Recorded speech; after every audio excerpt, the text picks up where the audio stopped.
లకమా చిత్తం చెప్పుల మీద ధ్యాస దేవుని మీద అన్నట్టు నీ పాడైపోరు గారా. కేటి రావులకు ఏదో అనుకుంటే ఏ పాడైపోరు. మనాది రోగం అయ్యి ఏం మాట్లాడుతుండో ఏం చేస్తుండో కొసకు ఎట్లయితుందో ఏమన్నా మరి ఇక చూడు ఏమంటుండో అలా ఎందుకే తప్పు తీసుకొస్తుండో. అబ్బా ఇప్పటికే కేటి రాములు తండ్రిని నూకేసినందుకే తొంటి ఇరగబడి దవాఖాన పాలైందని లోకమంతా కోడై కూస్తుంటే మళ్ళీ బదనా మోపు చేస్తుండులా తండ్రి మీద కొడుకు. ఇగో ఇనురి మీరే ఏమంటుండో. 10 ఏళ్ళు కేసీఆర్ మొత్తం ఖరాబ్ చేసిండు, తెలంగాణను నాశనం పట్టించిండు, అప్పుల పాలు చేసిండు, రాష్ట్రం దివాలా తీసిండు. 10 ఏళ్ళు కేసీఆర్ మొత్తం ఖరాబ్ చేసిండు, తెలంగాణను నాశనం పట్టించిండు, అప్పుల పాలు చేసిండు, రాష్ట్రం దివాలా తీసిండు. Don't trouble the trouble. If you trouble the trouble, trouble troubles you. I'm not the trouble. I'm the truth.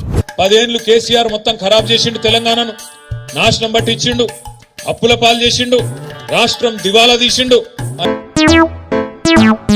అరే ఏందే రాములన్న, చిచ్చుగల వారి కోడలు చిత్రాగి, బావి గల వారి కోడలు 10 మంత్రాలు అన్నట్టు తండ్రి పడ్డ బాధలు ఎరిగినోడు.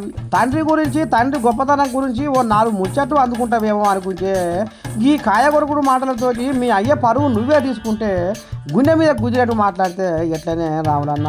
ఇప్పుడన్నా ఒక ఆయమన్న మాట మాట్లాడరాదే ఓ అన్న జర మీ అయ్య గురించి. అలాగే ఉంటుంది సార్, చెప్పేద్దాం. వద్దు జెనిఫర్, చెప్పేద్దాం సార్. కేసీఆర్ వస్తే ఎట్లుంటుందో ఒక్కసారి ఆలోచన చేయండి అసెంబ్లీకి. అంతే కదా. కేసీఆర్ వస్తే ఎట్లుంటుందో ఒక్కసారి ఆలోచన చేయండి అసెంబ్లీకి. నువ్వు ఒక అనాచరణలైన ₹1 విరాళం ఇస్తూ ఫోటో తీయించుకుని పేపర్లో వేయచ్చు. కేసీఆర్ వస్తే ఎట్లుంటుందో ఒక్కసారి ఆలోచన చేయండి అసెంబ్లీకి. అవునే, మీ అయ్యా అసెంబ్లీలో అడుగు పెట్టొద్దనే జనాలు గంపగుత్తతోటి కారును కాచ గడిపి చెయ్యిని చీరదీసిరే అన్న.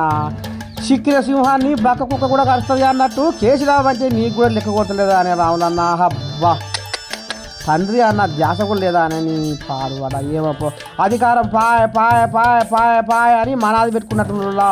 ఇగో అందుకే గిట్ట ఉల్టపల్ట మాట్లాడుతుందని గుసగుస పెట్టుకుంటున్నారట యావత్ తెలంగాణ జనాలు.